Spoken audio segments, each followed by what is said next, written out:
presidente del Congreso.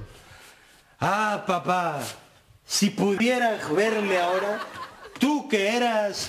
falangista. Anda, Juan Ridao, qué alegría, hombre. Estás en tu casa. ¿Qué se te ofrece? ¿Una galletita? No, gracias. Yo quería apelar a su flexibilidad para que me permita hablar en catalán en la tribuna, por bien que sea de forma escaducera. Vamos a ver, todo es planteable.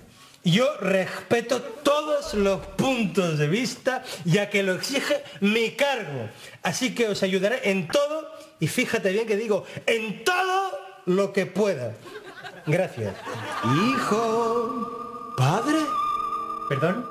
Hijo, papá. ¿Pero qué estás haciendo aquí? ¿Qué estás haciendo tú, hijo? Estás insultando mi memoria. Porque los tiempos han cambiado.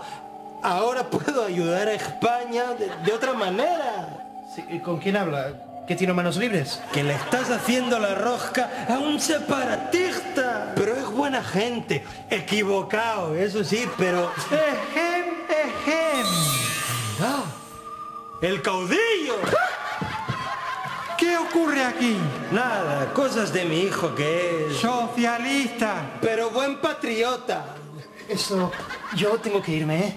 ¿Pero le deja ir sin detenerlo? Dale una lección, hijo mío. Recuerda que eres un bono.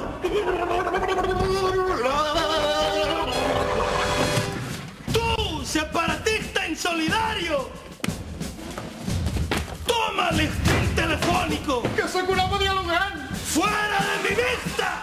No dejaré que tú y los tuyos destruyáis España. ¡Ore! ¡Ore!